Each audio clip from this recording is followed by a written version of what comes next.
Welcome back to the MTR Network. I'm the doctor here with Hiroja, and we are back to review the second two arcs of 12 Monkeys, episodes 2 through 4 and 5 through 7. Take it away. Yes. Okay. So 2 through 4 was like, the name of those episodes is the Guardians, the Enemy, and a Brother. And this was probably like one of the most emotional arcs, I think, of the series, because it was all about discovering who the witness was. It was like the kind of the fraying of all the different relationships that everyone has, because there's been so much has happened, and it's just everyone's fatigued and frustrated, and like the worst of them is coming out. And it was just very fascinating just how everyone's in this particular arc, how everyone's relationship has kind of gone, where they're going in the direction they're going. In particular, how the secret of the witness, finding out who the witness is and that discovery is such a big deal, and it changes everything. Yeah. I don't know how you felt about it. Can I be very transparent? Unless the last 3 episodes cleans this up for me, I think I might be done with the series after this. It just was not holding my interest at all. I feel like because they've been breaking their rules so willy-nilly, and their time travel makes less and less sense, and there just seems to be no real consequences for any of the choices they're making. There's no weight to it for me, and it's just so... I was sitting there watching, but I was also doing other things. It's just not grabbing me anymore the way the first 2 seasons did. Really? And so you haven't gotten to the end yet? No, and we'll get to it when we get to the episodes 5 through 7. Uh-huh. But the entire idea, there was no real reason for Cassie and Cole to keep the witness's identity secret from the rest of them. If anything, telling them would have helped them plan. You can't convince me that had you said, this is our child, we didn't know, but now we don't know what to do, that everyone's first words out their mouth would have been like, okay, well, we killed them. Because like Katrina said, they've become this kind of ragtag family that have been helping each other all this time. And so that writing choice, it broke me. It kind of broke me on the show. Okay. I can see that, but this is my perspective on it. I understood it because you have to look at Katrina Jones. She's a fanatic. She's all about, you kill that one person, you save 7 billion people. I mean, look what she did to Olivia. She strapped Olivia to the time machine and then put her through the splinter session over and over and over and over and over again. She almost wanted to kill Ramsey at one point. She's been willing to kill people. No questions asked. So if Katrina Jones, the time master here, finds out that Cole and Cassie are responsible for creating the witness at that moment in time, I think that she would have, okay, we need to splinter back and kill these 2 people. And that will reset everything. I think it was both self-preservation on their part and also the fact that maybe they can get to their son somehow. Except for the fact that would be completely out of character for the Katrina we've come to know. I don't think it would be. Well, okay, and I get that. I get that, and I respect your opinion, but I just need you to see my side of it, which is that's not the Katrina that they've painted her to be. That, yes, she's willing to make radical choices, but when it comes to people she's loved, she's willing to bend the rules. Perfect example is Hannah. Okay. She bent the rules for Hannah. She loves Hannah. She's come to love these people. So their assumption that she would have gone there makes no sense.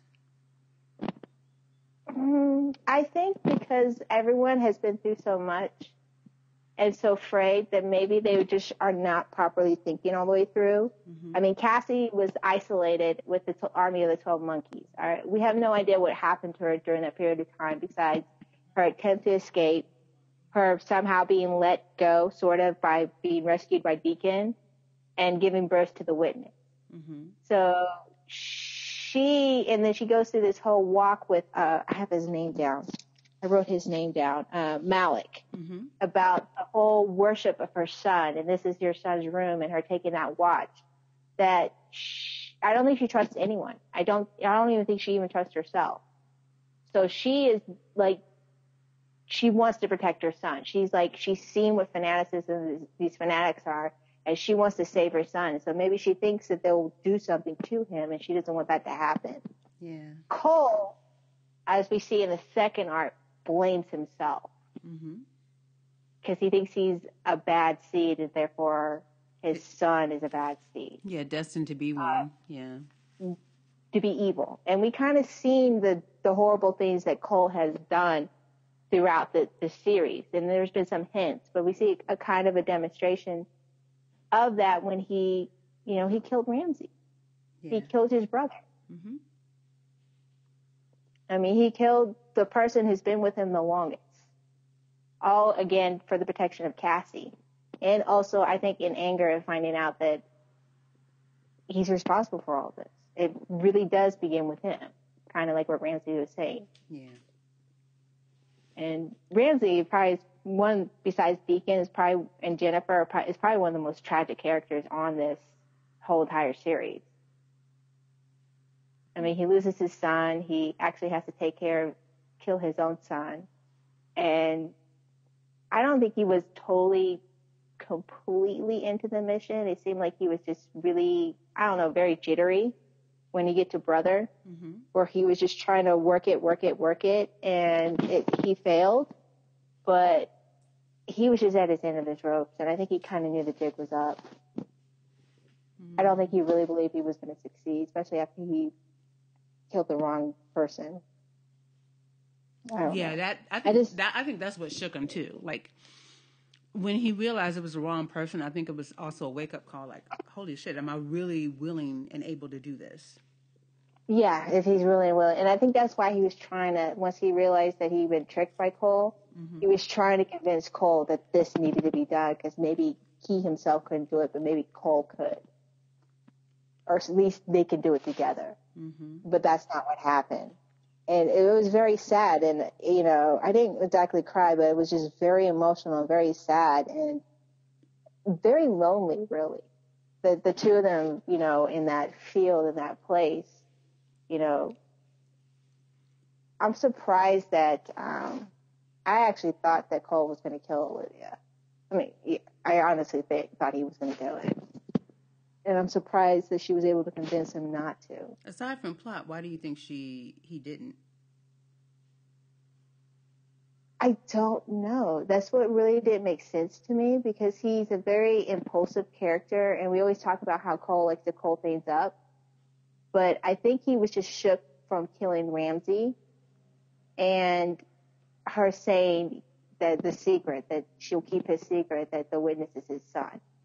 And also mentioning Cassie in the previous conversation. So maybe all that factored in why he didn't kill her. And it was kind of convenient that, the alarm went off and that, Deacon and Cassie kind of splintered back in. But I honestly thought he was going to kill her. And I thought that would have been very fascinating if that was the case, but that's not what happened. And it was a strange story choice, but I guess it makes sense, because she does have information they need, but she's somebody that cannot be trusted. As Jennifer says, like, people need to listen to Jennifer. And they just don't. Which was another thing I wanted to talk about, how it seems that everyone's kind of treating everybody else very shabbily, if you think about it. Especially Jennifer. I don't know what you think. The whole France thing, which I found interesting, was when they went and splintered into France. And it's something that television shows do, where they have the side characters, and they're always like helping the hero out, but things happen to the side character, and the hero never acknowledges like the bad thing that's happened to the side character, or the things that the sacrifices the side character has to do. It's just something that happened. And it seems like they addressed this here, which I found was very good storytelling, where Jennifer was like, you guys don't even want me. You think I'm tech support and just a primary. I'm not even part of the team. Like, why are you even here? You're not even here to rescue me. That's so wrong. I'm like trapped. I've been trapped here for 5 years. I was a prisoner of war, and you don't even care about that. Yeah. Like, I'm not even a priority or a concern. And I thought that was a very good story choice, and something that most television shows don't acknowledge, and that they acknowledge that. Yeah. But it also explained just how, like, the way the show has kind of changed, where they used to take care of each other a little bit more, and it seems like there's been a shift where that's not quite happening. I don't know if you noticed the same thing. No, I do. I mean, and like you said, Jennifer pointed it out, but it kind of makes me wonder too. Gosh, I lost my train of thought. Well, I'm just since we're talking about characters, I'm not going to go by episode. I'm just going to jump ahead where we find Ethan or Athan. I'm like, what kind of black name you get to shout? Athan has this interaction with Jennifer, because we discovered that in addition to being a witness, Athan is actually a primary. And so yes, and so him I and thought Jennifer, that was fascinating. Like, that was the thing about the whole series. Like, how is the witness able to do the things that the witness does? And now it makes sense that he would be a primary. Yeah. But his statement to her, like, I'm important, but you're going to turn out to be the most important of all of us. Mm-hmm. And that was something that, spoke to Jennifer to the point where she was willing to let him go. Yeah, not only willing to let him go, but I think she began to trust the things that she saw much better, or much more clearly. Like, she allowed herself to be more open about it. Mm. Where before she was frightened by it, and she would draw what she could, but she would almost kind of resist or fight it and try to figure things out instead of just letting it happen. Yeah. The other thing, about Jennifer was, how she was doing those plays in France to try to get noticed? Mm-hmm. I think the one where she was doing about the splinter, because there's things about the show where they hint at something and you don't realize how important it was. I think that play was important, where she talks about how she's the goddess of time, mm-hmm. and so she's there to get the witness, and then ends up killing the witness and saving time. I'm not saying that that's what she's gonna do, but I just think that whole scene, or what she was enacting or trying to do, I think that's important. I think her being considered like the goddess of time, like, that we know that she's a primary and one of the most important primaries, or very special, mm-hmm. that right there is important. Like, they're hinting something about Jennifer. Yeah. And even Jennifer saying something about herself that she doesn't even know. Interesting. The woman that Jennifer sees in the facility, who is she? The woman she sees in the facility. Where she falls into kind of the trance and is connected to Ethan, and they're both kind of drawing out the same things. Oh, I thought that was the scene where they were showing one of the people that gets picked, and that person shows up later. When they try to track down Ethan and try to take him down. No, I'm talking about when she was back in the facility. Uh-huh. And Deacon tells her, when your ghost shows back up, find out what she wants. And she has on the medieval doctor's mask. And her throat is cut. That episode yet. And her throat is cut. She's important. Who is she? She's important to the win. Oh, you want me to tell you? Because I think it happens in episode 9. Oh, then don't tell me. Okay, I'll tell you. Oh, don't tell me if they tell us. I'm sorry. I thought she meant the woman in the tent when he was in the kind of weird Bible revival thing. I thought she meant that picture. No, she's important to the witness, so I'm not going to tell you. Okay, fair enough. Septa Unella's dead. Cassie killed her. Okay. Cassie, yeah, she did. I mean, maybe she pops back up. Don't tell me, but I was kind of sad because I kind of like her. I liked her too. I thought that fight was very interesting. I thought that, Cassie showed a little bit of that grit. And I have a note here where I said about old times, because that seems like to also be a theme, like when Cole and Ramsey were together and tried to do something. Like, old times are not good, because Cassie and Deacon were together for a little bit. And it seemed like when she was fighting that woman, that was like the Deacon Cassie, where she was surviving and being like a scavenger, if you will.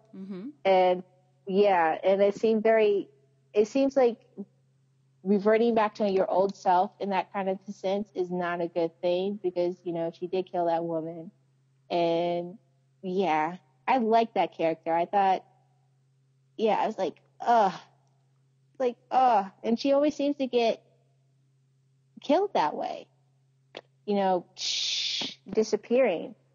And I don't know. I don't know about you with the whole time thing, but I would be upset if different versions of me keep coming to me and telling me secrets and blowing themselves up. I'd be a little upset with myself. I don't know. I just think that whole cheat mechanism they have is very weird and breaking the rules, as you say. Yeah. What else do I have here in my notes? Oh, what did you think about Deacon and his father? That whole conversation right before as he's building up to free Cassie. I think it feeds into what we see later, which is Deacon trying to figure out what his place in all this is, because it's very clear that he feels some kind of way about not being anything except, you know, he even says, I'm not a red shirt, except it's really coming across like he actually is a red shirt. So... And I felt like that conversation with his father was kind of foreshadowing that, or at least that insecurity within himself. Yeah, I thought that was great acting on the part. I can't think of the actor's name at the moment, and it seemed like he was torn between finding a cause for redemption and just saying fuck it. And the fact that he finally decided that, you know, I'm going to try to do this. I'm going to live and be a bit better person and not be the horrible person that I have been or my father made me was, I think, very compelling. But also it was very weird because up to this point, I didn't realize that Deacon wasn't on the word of the map. Now, are you talking about Deacon, the actor who plays Deacon, or the actor who plays his father? The actor that plays Deacon. They were both the same. Todd Stashwick. Yeah, Todd Stashwick. He played himself. I know. Oh, okay. Yeah. But I was just saying the character himself was saying, you know, I thought that was fascinating for the actor, the way he did that. And I thought that was a very compelling acting. But for the character Deacon, like how he was going to be like, not like his father, not like his previous self, would be something different. And I also found it that this new, I guess, pose of Deacon, this new mission he's on, that he's going to make, you know, find the witness and somehow save humanity, has made him like really question everything, like everybody's motives. Like he's the one that first figured out that Cassie and Cole are doing something together. He's kind of questioning Jones and working with her, and they're planning stuff and building a relationship. He has an interesting partnership with Hannah. But I also thought it was weird up to that point until he said it. I didn't realize he was not on the map, because you'd think he would be. Why would he be? He's from the future. And he was a scavenger in the first timeline, and in the first timeline, he wasn't in any way connected in terms of the mission. So I was okay, and it made sense that he wasn't on the map to me. I thought he might be, because he is kind of connected in a sense that he's there and everyone else is. Like Jones and all of them, like he plays a part. I would think even if it's just minor, that there would be a mention of him being at a place, like being at Titan or something. Or helping them break into the facility, something. Like just even a small mention, and that the fact that he wasn't there, it was just interesting to me in particular. Like, why wouldn't he be there? Like, what else is not on the map? Because they keep saying it, like, the Pallid Man keeps saying, well, the witness didn't foretell this. Like, what else, you know, has a witness not foretelled? I just, up to that point, it just struck me as odd. Like, I didn't even think about that. Like, who could be and who could not be on the map of the witness. Well, what else do you want to talk about? Let's see. We talked about Katrina. Talked about Deacon. Mm-hmm. Okay, so I have a question. I don't know if you noticed this, because I've been watching on the Sci-Fi app. For episode 6, nature. Okay. On the Sci-Fi app, it says the origin of the Army of the 12 Monkeys is finally revealed, but what does Christopher Lloyd have to do with it? And I'm like, is Christopher Lloyd playing himself? Why did they write it like that? I'm like, do they have him playing himself traveling through time, trying to bring about the end of the world? Kind of like a shout out to his Doc Brown character from Back to the Future. Oh, I didn't know they wrote that out. Well, that's nice of them to do that. Like, I don't know if that's what it was, but I just thought it was funny. I'm like, what are y'all doing? Why would you do that? I like him though. He's a good actor, and it was good to see him. Well, what did you think of that episode in general? I found it very creepy. It was creepy, but cults are creepy. So. Well, yeah, it was like, I don't know if you ever watched that. It's kind of old. It's a Stephen King, like The Children of the Corn. Mm-hmm. It gave me a Children of the Corn vibe. Because I think in that movie, they have like the children are like in charge of the cult or whatever. And there they have the witness in charge of the cult. And I guess the Pallid Man, I have no idea how old the Pallid Man is now. He's like, In nature, he was about the same age as the witness, maybe a year or two younger. So they're around the same age.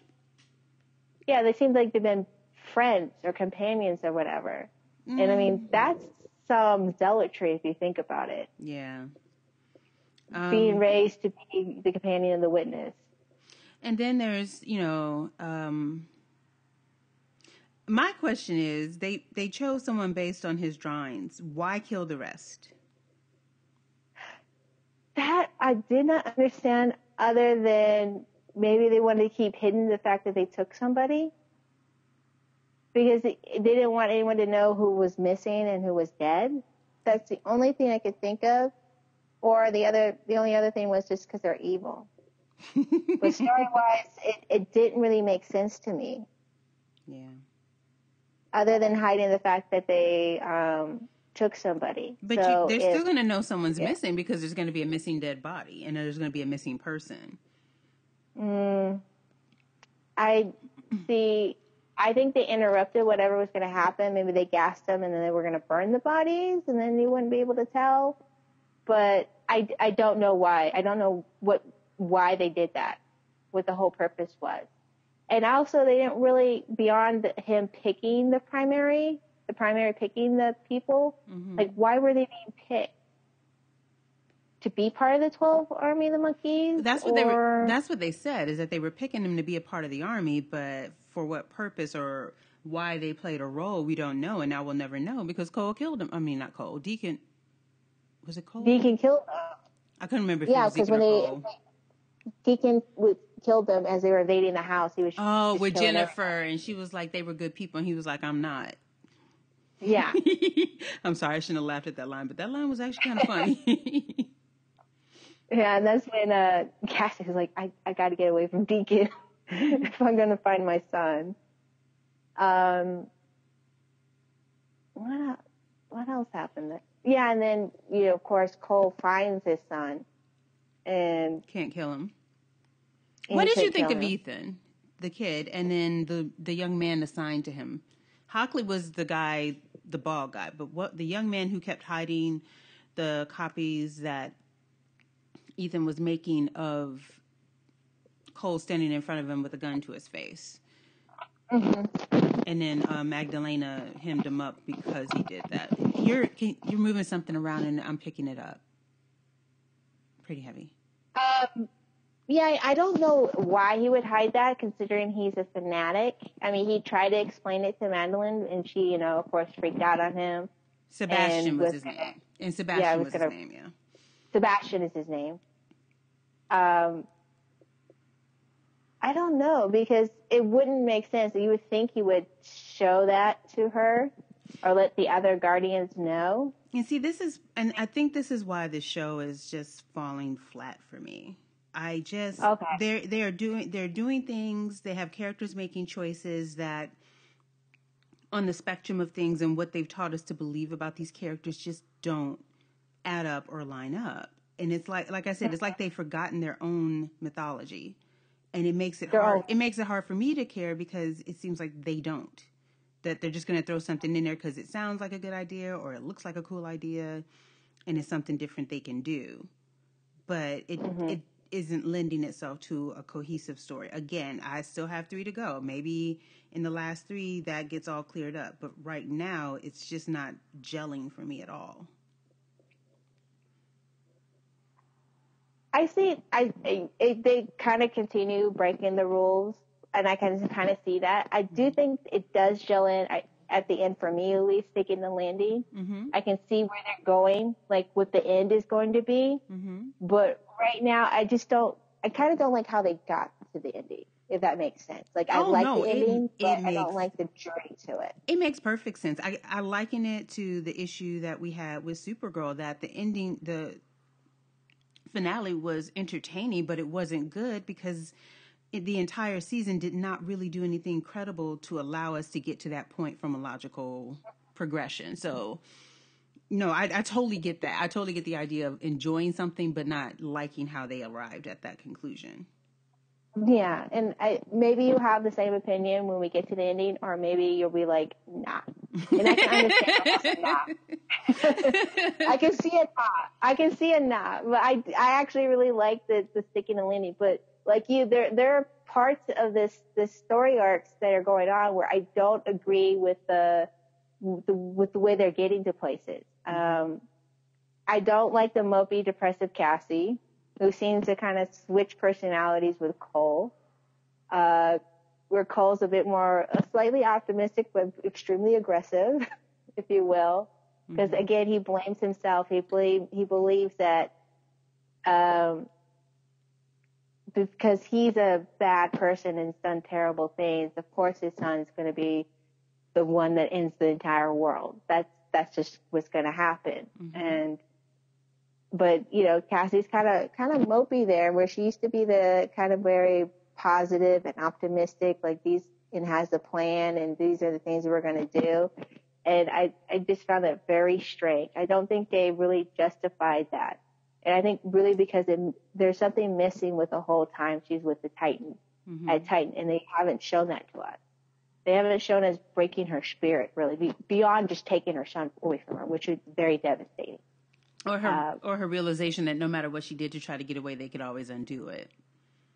Then there's the fact that, you know, they introduced the concept of them undoing time, redoing time. They did it a couple of times and then nothing. Yeah, and they haven't really established how much time can be changed. Is it a day? What period of time? Is it a month? Is it a year? Well, we're watching how far? But we're watching them. I'm sorry. We're watching them do it. So when they do the heist to get the copy of the map. Yeah. And because of how they fuck it up, we see Olivia in present time bleeding out of her nose. We see that when Cassie encourages her mom to take her as a child to the art museum, that's messing stuff up. She starts to bleed from her nose. So they're doing things and we're seeing impact, but it's like, what kind of damage is being done to these people's bodies? Are we going to address that at all? Like I said, I got 3 more to go, so maybe they do, but I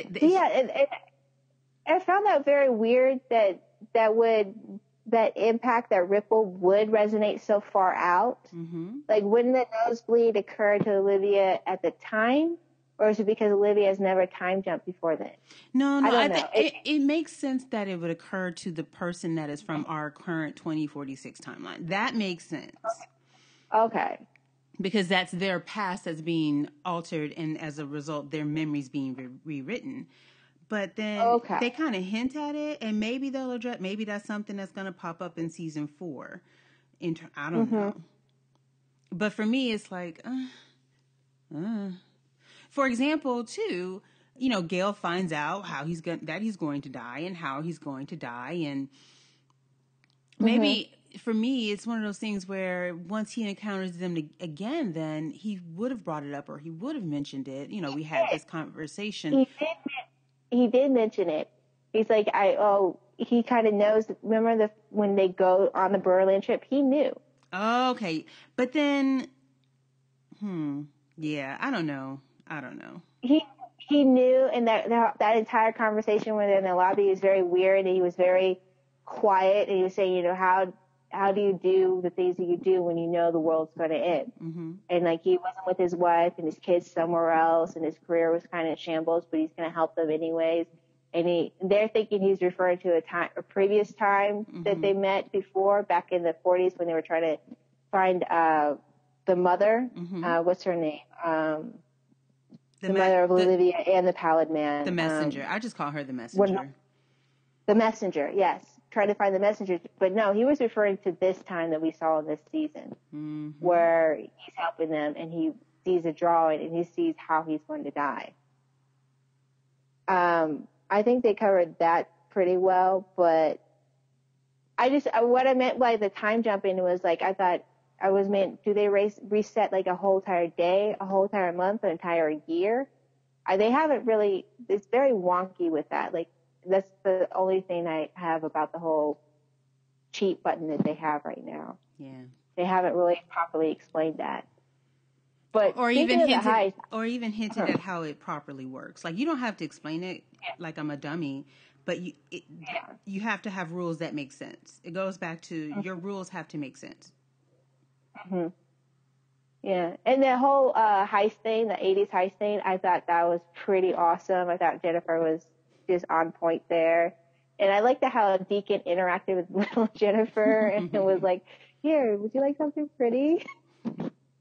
And he's being super nice to her and telling her how much of an asshole her dad was and stuff. I will say for now, my favorite characters have been Jennifer and Deacon. Yeah. Because out of everyone and out of all the writing, they've been the most consistent. Mm-hmm. They have been the most consistently written characters. They just have been. Mm-hmm. And maybe some of it has to do a little bit with the actors themselves, because it seems like they're more character actors. Mm-hmm. And they're allowed to have more freedom to do things because they're not the leads. Mm-hmm.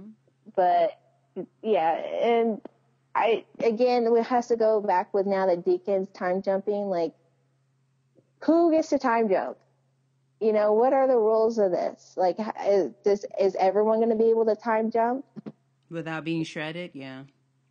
Yeah, without being shredded. Or let's talk about that, because you have Hannah, who has not been someone time jumping, who not only time jumps, but gets a splintered back with a gaping bloody wound. How did she not get pulled apart?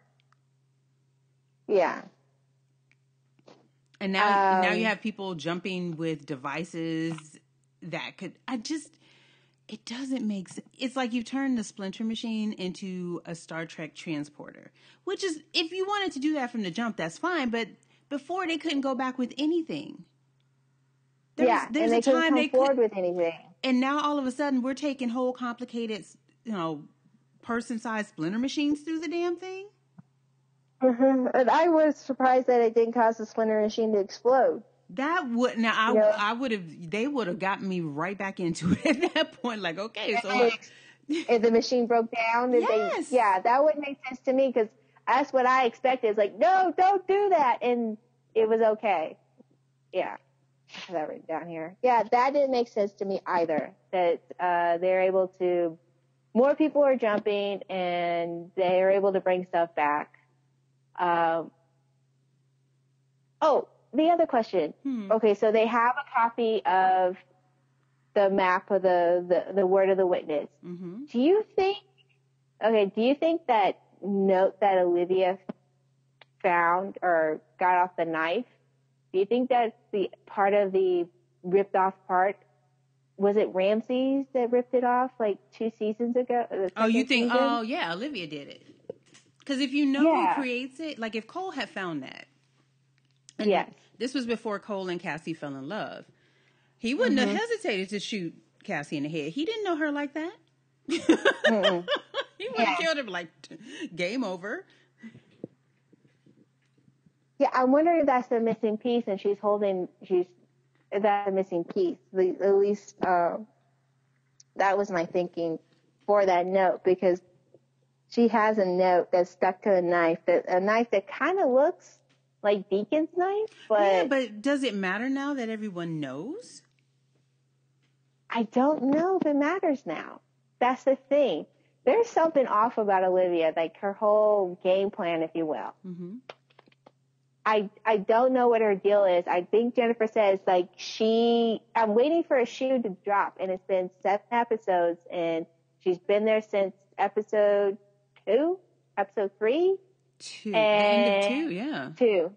She came in at 2. Ramsey's brought her in episode 2. And it hasn't dropped yet. And there's only, there's 3 more episodes. And it's just very unsettling. And she seems to be burrowing herself further and further into the team. Mm-hmm. And it's just weird. It's icky. And I don't understand why they're relying on her so heavily. I mean, yes, she has a lot of information, but there's just something off about the whole situation. There's something off about a lot of different things. Yeah. So we talked about Cole, Cass. What was it? Okay, aside from... Okay, hold on. Real quick. It sounds like you're bumping up against your microphone, and I'm picking it up.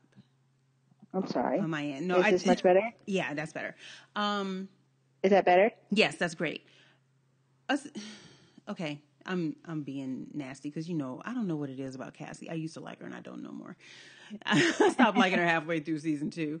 What was the point of her going back and talking to her mama? I think she wanted to understand her son and still be with her mama, like talk to her mom. But did we need almost a full episode of that? I'm so mean. I'm mean. Like, I like the actress. I like the actress that plays her mom. She's great. I forget what else I've seen her in, but I love her. I just, I don't know. It felt a little emotionally manipulative, if I'm honest. It did, but I kind of like, because her mom, which I guess we didn't know beforehand, was a psychologist. I don't remember that at all. I just remember her mom dying when she was young. Mm-hmm.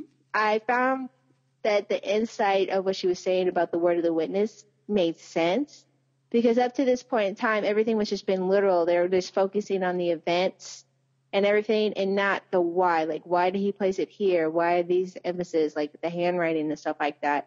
And I thought that was very important, and it just kind of speaks to in 2046, which they don't quite explain so much. It's like, what skill sets are still available? What knowledge is still around? I guess they didn't have a psychologist with them.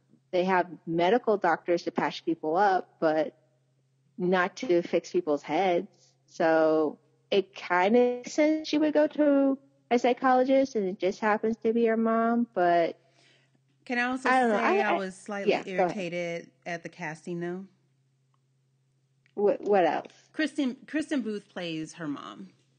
And I remember her most playing Ethel Kennedy in the Kennedy's miniseries. It bugged me, though, because Kristen Booth is 42. Mm-hmm. Amanda Scholl is 38. Mm-hmm. And I get that they're trying to pretend like they're about the same age, but they really seem to be aging Cassie down. And they seem to try way too hard to age her mom up, because in real life, her mom doesn't look as old as she looked on this show. Oh, really? No, not at all. Not at all. I did not realize that. No. And you know what? They are kind of aging Cassie down. Yep. They are, because I believe even with all the time jumping and stuff like that, that Cassie's still older than Cole. Yeah. Yeah, like by a few years. There's an age difference between the two of them. Like in real time, he was 10 when she was done with medical school. So mid to late 20s. Yeah. So she's a smooth 15, 16 years older than him. Well, I'm not referring to that like linearly. I mean, like when she gets pushed forward and they meet and stuff like that. Like, I guess Cole would be like what? In 24, the virus happens in 26. So he's like in his 30s, or 25 or something like that. I would imagine she's like in her 30s because she's a well-accomplished doctor. She must be in her mid-30s, 35 or the age of the actress. And it seems as they're progressing further, they're trying to age her down for some reason, where she's still like in her 20s or something like that, when she shouldn't be. No. She's an accomplished doctor that's been around for a long time doing what she's doing, so she should be mid-30, almost pushing 40. Mm-hmm. And I have no idea what the whole time jumping that even adds to your lifespan or not. Which is another thing, like, what are their bodies looking like? Yeah. I mean, how many more of these jumps can they take? Because if I'm not mistaken, like in season 2, wasn't Cole having issues where he was nosebleeding all the time? I want to say it was season 1, and they established that there were only so many times that he could jump before he couldn't do it anymore. Yes, but they fixed that somehow. But they haven't fixed that for everybody else. Right. Because you remember he got shot with the blood from his younger self, or that time from himself? Yeah. But what about everybody else? Yeah, see, this is another thing. They're kind of breaking their own rules.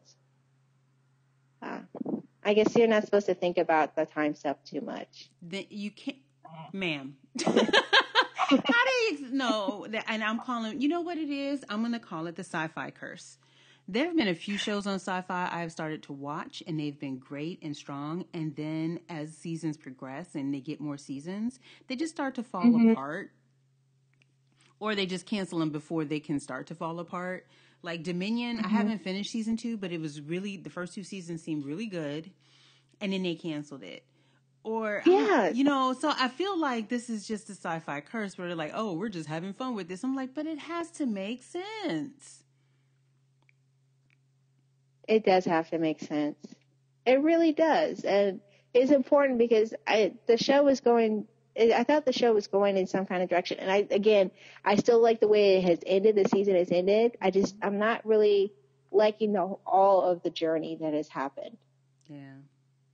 How they're getting there. I think a lot of it has to do, they're doing like little cheats, like with a magic suit that can change time and everyone can time travel. And things of that nature. Do you want to talk about the Army of the 12 Monkeys a little bit? Sure.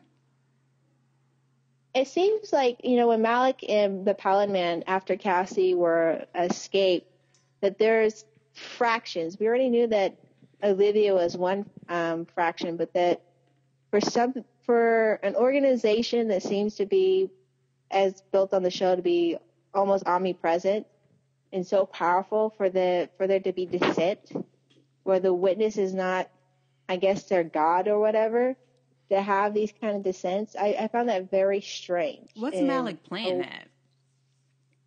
What's Malik playing at? What was the point?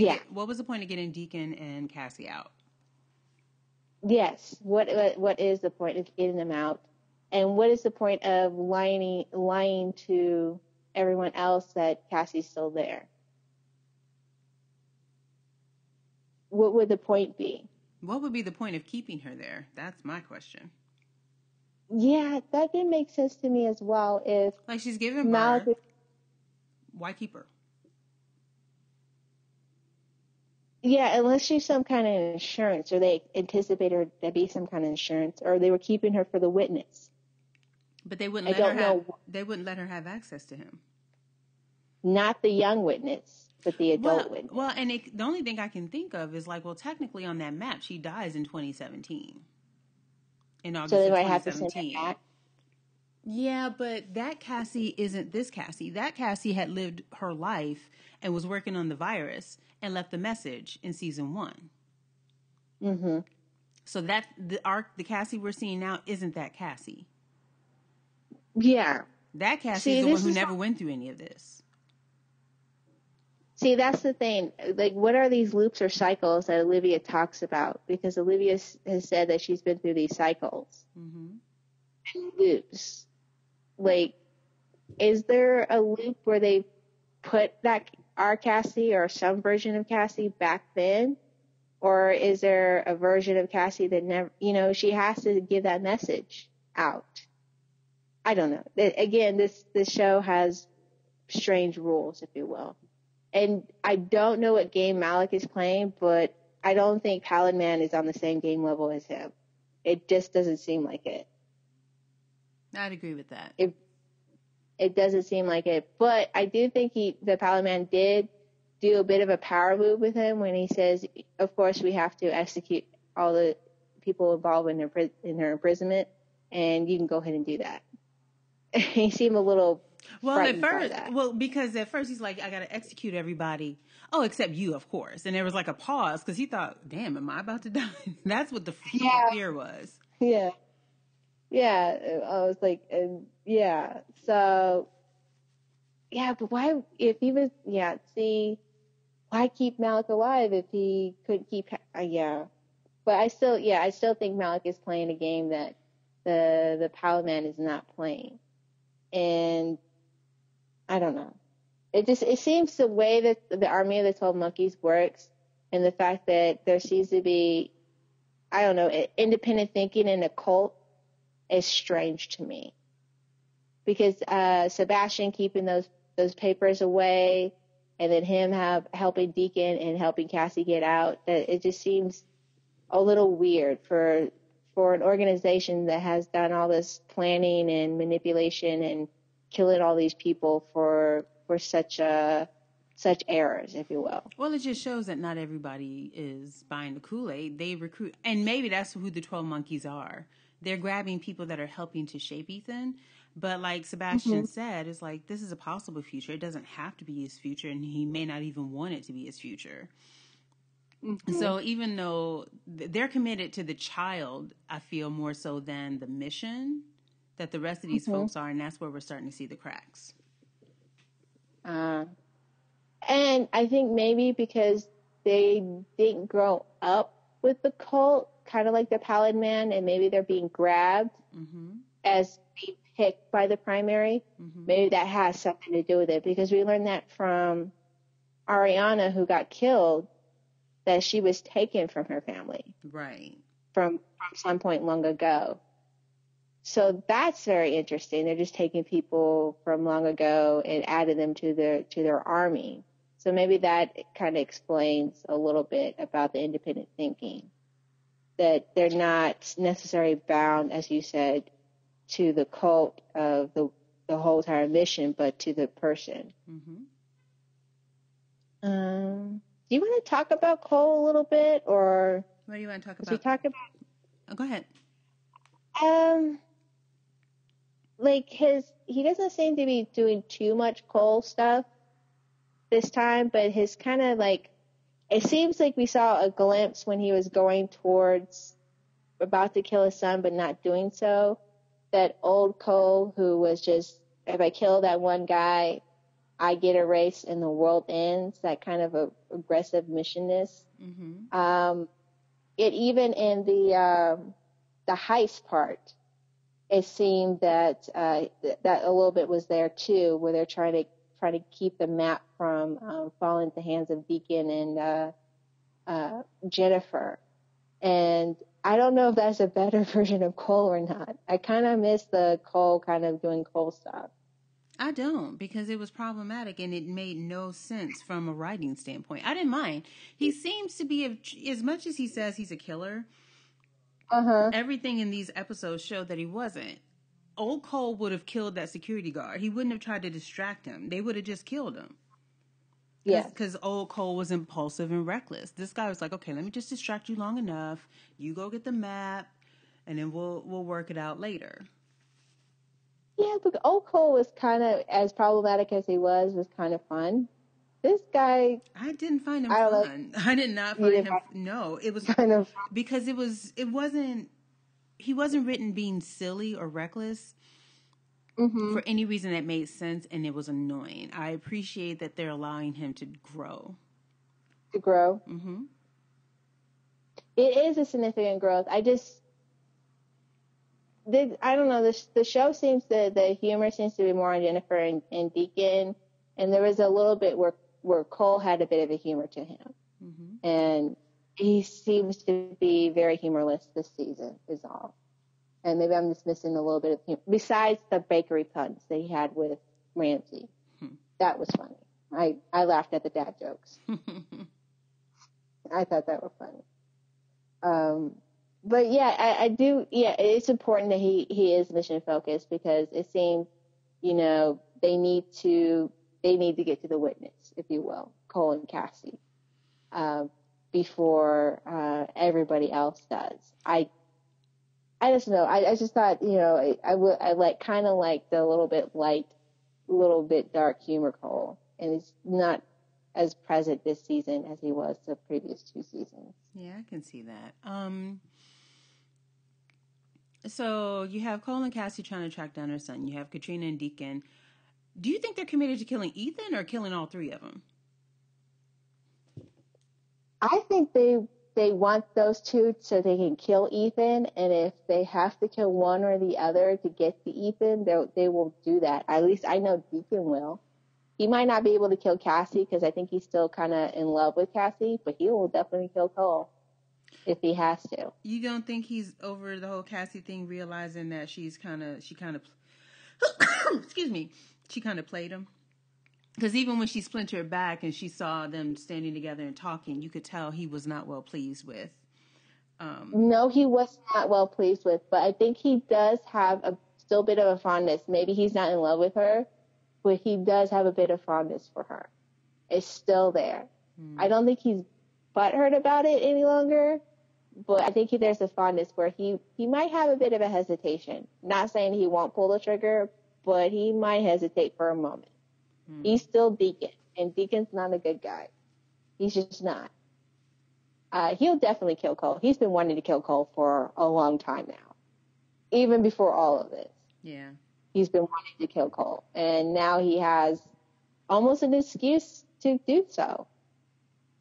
Where did the name Ethan came from? I have never heard of that name before. I told you. And at first I thought it was Ethan, but it's Ethan. They seem to be pronouncing it Ethan. Like, I feel like they're slipping back and forth that they're pronouncing it that.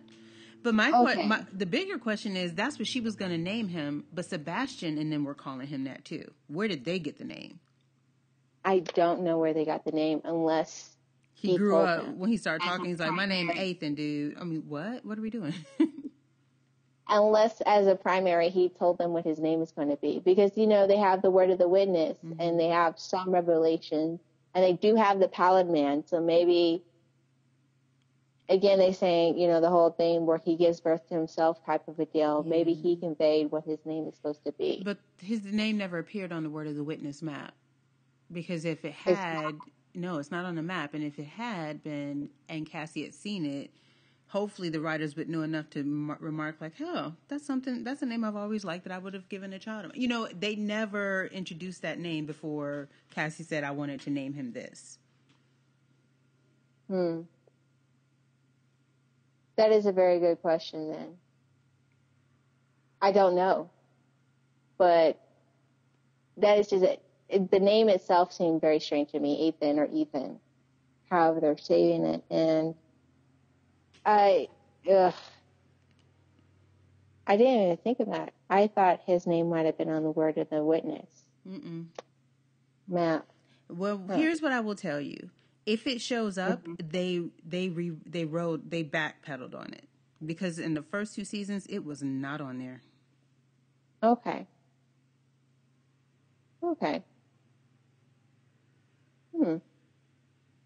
You would think he would put his name on himself. This is my name, but I guess no. Oh, by the way, Ethan, I looked it up. Yeah. Ethan is a Greek male given name, which means eternal life or immortal. It can be a variant of Athanasios and is of rising popularity among younger Greek parents. The name Ethan may refer to male Greek eternal life, region of origin, Greece. Well, that makes sense as far as a writer where names have meaning for them to name a character eternal life. But why would Cassie name her kid something that? Like, have we established that she has any Greek ancestry? Or she knows somebody, or is it a family name? They haven't explained that. Yeah, see, this is,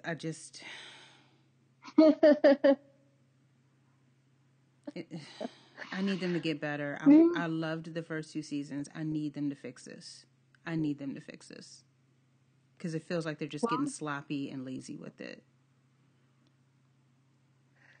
Well, do you have anything else you want to add? I think we covered all the major characters and the moments that have happened in these episodes. No, I think that's all I got. So basically, you know, we're on the track to obtain the witness. You know, Cassie and Cole are, you know, keeping things secret, or try to keep things secret, and things are coming out. You know, things have come out. No, stuff has come out. That's over. There ain't no more secrets. There are no more secrets, and they basically, at the end of episode 7, they're on the run. What? Are they? I didn't hear you. What? They go to the house, right? Mm-hmm. And they fail to kill the witness, and Deacon gets shot by Cassie. I think we forgot to mention that. She didn't hesitate. She put 4 into Deacon, like, without hesitation. And that's pretty cold-blooded of her. But yeah, and I know. I like I said, I like how they stick the landing. I think the next 3 episodes, I think you might find entertaining, maybe. Kind of hesitating. I'm not going to look. You have to understand, American Gods, Leftovers, Westworld. Yeah. These shows have spoiled me, and I am just not willing to tolerate shitty writing anymore. I'm just not. You know what? I completely get that. And maybe because I thought the ending was brilliant, that maybe I'm kind of getting clouded with the shitty writing, but as I'm watching stuff around the second time around, I am seeing some of the flaws that I didn't quite see the first time around. Because I did binge this. I watched it as it was premiering, as it came out over that weekend. But yes, I'm noticing that there's quite a few flaws with how they're writing. The writing, like I stated, the journey was kind of for a lot of parts, and some parts I did like. But when we get to the ending, I think we'll have a good discussion. But how would you rate these episodes? How would you rate these arcs here with seeking the witness and then finding? I'm sorry. Yeah. I'd give it a 6. A 6? I'd give it a 6. I feel like the performances from Emily Hampshire and Hannah Whittingham and the supporting characters in Deacon and Katerina, I feel like the acting is fine. I feel like the writing is... So the acting and Jennifer's performances and even Olivia's performances pushes it to a 6 for me. But the crappy writing is what's keeping it from going any higher for me. I'm feeling myself feeling very unforgiving of how they're writing this. I'm giving this part of the show a 7. It was not my favorite part. I thought the first 3 episodes were really good. You said a 7? I kind of liked the brother episode. I just didn't like how... I didn't feel Ramsey should have died, personally. I kind of understand it for the character growth of Cole, why he had to be killed, but I felt that maybe it was an unnecessary death, personally, because he could have brought Ramsey back. He could have, but he chose not to. I didn't particularly like that character choice. I really I think Jennifer and Deacon kind of saved the next 3 episodes that happened after that with the heist, and I really like the heist episode. It's probably my favorite episode of this group of episodes. So I would give it a 7.5. Okay. Like I said, I'm not liking how the journey is going. There's certain parts of each of these episodes I like, but I think the ending, when we get there, I really like how the show ended. And maybe if we do season 4, maybe we should just watch the whole season and then review it. Because I feel like that's what we did for season 1, and it felt a lot more cohesive. And we tried to do episode by episode for season 2. And I know you and I were going back and forth and up and down about, I don't know what they're doing. And then they got to it's like, oh, I guess. And weren't so sure. And even with doing it in arcs, it just feels like maybe we need to see a full picture. To be fair, I don't know. Maybe it is. Maybe we need to do a full arc with this one because it's, you know, it's sci-fi. It's a time traveling show, and the show does. There's certain little callbacks that the show does that kind of ties things together. And when you see the full big picture, it makes sense. And maybe that's more helpful for this type of a show. I don't know if that works for Doctor Who or something like that. If we're going by episode. If that's how, you know, a comparison. Well, what we do for Doctor Who, we've just been talking about the different doctors right now. So we started with 9. We did 10. We're splitting up 11 with pre-Clara and the Clara clusterfuck. And then we're going to do 12 with Bill. So... Okay, you weren't a big fan of that particular companion? I cannot... And here's the thing. People, I have to keep clarifying this. Jenna Coleman, I feel like she's a great actress. Jenna Coleman is not the problem. Jenna Coleman killed it in Asylum of the Daleks. Moffat kept messing up by using the female companions as plot devices. The girl who waited, the impossible girl. And once she did her impossible thing, she lingered beyond the point of usefulness instead of just introducing her as a character in her own right. So that's the problem I have with Clara. The case with her. I like her as an actress. And she's an outstanding actress. Yeah. But once her story arc ended, she just kind of lingered. And it's okay to change out companions. I don't know why they didn't change her out. We needed Bill 2 seasons ago. Just saying, I love Bill. That's a whole different discussion, different podcast. But yes. But yeah, I will rate this a 7.5. Like I said, I think the landing overall for the series, I think it sticks. It's just the journey seems a little wonky is the best way I can put it. Yeah. Well, that's it for sorry. So that's it for our review. Yeah. We'll be back for one more, which is episodes 8 through 10 of season 3 of 12 Monkeys. Bye, everybody.